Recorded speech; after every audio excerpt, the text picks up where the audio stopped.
It is November 11th, 11:11, almost 11 p.m., 10 p.m.-ish. I just got out of the shower. I was getting ready to go to bed. I was just living my life. I thought maybe tomorrow will be the day, but no, apparently the Goodreads Choice Awards just dropped. I don't have it in me to avoid everything before tomorrow, so we're keeping it real. We're gonna react right now. Okay, so first I have to remind myself what even my predictions were. It hasn't been that long since I did the video, but it goes in my head and immediately goes out.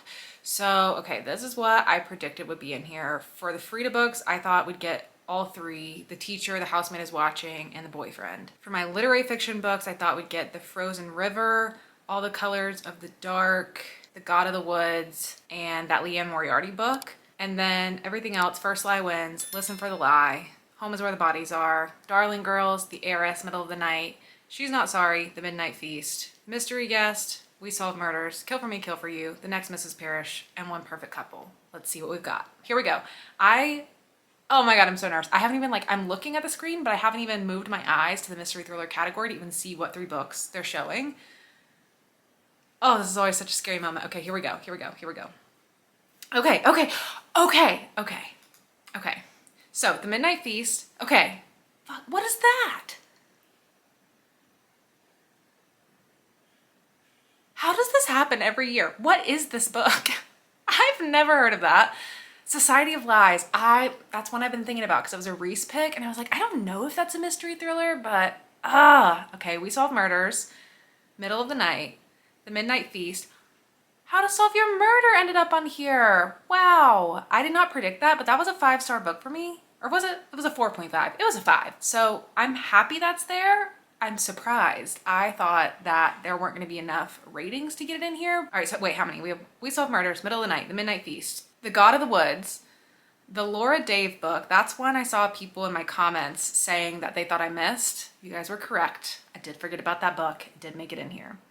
The Teacher, Home is Where the Bodies Are, Darling Girls, The Heiress. Okay, the last one at the wedding made it in. Listen for the Lie, The Boyfriend. The Return of Ellie Black was the one I just saw in the preview, and that's one I debated on so hard. Okay, so I think that's 10. I didn't end up putting the Return of Ellie Black in there, but I really like that book, so I should have. First Lie Wins, 11. All the Colors of the Dark, House of Glass. I don't think I did that one. And The Mystery Guest. So I think I got 13. Let me just double check. Okay, yes, I got 13 out of 20 correct. Pretty good. Pretty good. What is shocking is we only have The Teacher and The Boyfriend. So that means The Housemaid is Watching did not make it, which honestly, I haven't read The Boyfriend, but The Teacher was terrible. So I know it was more popular, but oh my God, it was terrible. So if anything was gonna make it in, The Housemaid is Watching should have, but it was the third book in a series. But also that series has been so prominent in the awards, it is surprising to see that didn't make it. Okay, what did I guess that didn't make it in? The Frozen River didn't, so that's good because I was unsure about that one. She's Not Sorry, the Mary Kubica book. I thought it was fine. It just seemed like a popular author who would make it in, but she did not. The Leanne Moriarty book did not. Kill for Me, Kill for You did not. The Next Mrs. Parrish and One Perfect Couple, the Ruth Ware book, did not. Just looking at a screen grab of my predictions and then a screen grab of what actually made it in here, I'm feeling pretty proud of that. I love that every year there's always something that looks so bizarre that I've never heard of. Let's see, what is this? Okay, it has 11,000 ratings, a 3.83. I've never heard of this author either. After years of self-exile, Jack is back in South Carolina. The small cliffside town no longer feels like home. Jack hasn't been there since the beloved sheriff fell to his death and all the whispers said she was to blame. The sheriff was her father. Racked with guilt, she left the town, but now her granddad's in the hospital and she comes back. The town feels different now. There's a wealthy newcomer transforming the manor into a quaint country inn. Jack's convinced something sinister lurks, but as Jack continues to dig, she stumbles upon dangerous truths. Jack discovers that maybe some secrets are better left behind. I don't know where this came from and how I have not heard of this. Maybe it was popular on Kindle? Sometimes that happens. I don't know. If you've heard of this, let me know. The last one at the wedding, I am interested in reading that book. Oh, so I guess we should talk about, I think I'm going to do a video reading the Goodreads Choice Awards nominees again.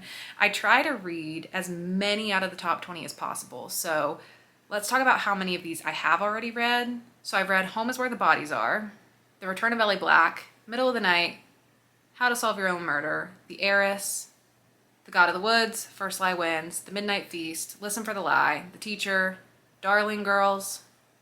So 11. I've read 11 of the top 20, so I would have 9 more to read. Some of them are already on my TBR. Like, I do plan on reading We Solve Murders, The Last One at the Wedding. I have All the Colors of the Dark sitting on my shelves, but I don't know. It's like intimidating me a little bit. I'm kind of interested in reading this one I've never heard of because I always like to check out the stuff that pops up that I've never heard of. I'm not really interested in House of Glass, and I'm mildly interested in The Mystery Guest. I would read the Laura Dave book. I'm just like not super excited to. And then Society of Lies, I was interested in at one point and then it kind of fell off my radar. So I would read that.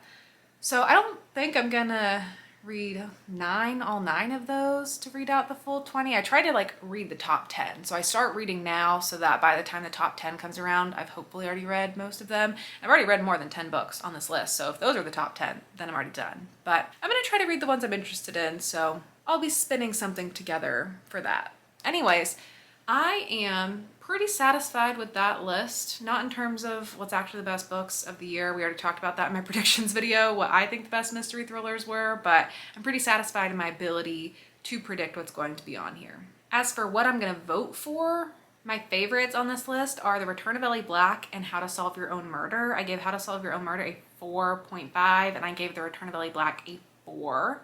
I'm really happy to see both of those on this list because they were books I really liked, but I just didn't think they'd make it on here. So that's nice to see them on here. And I think I'm just gonna vote for whichever one has fewer ratings just to help support it. So The Return of Ellie Black has 44,000. How to Solve Your Own Murder has 48,000. So I'm gonna vote for The Return of Ellie Black and we'll see what ends up making it in the top 10.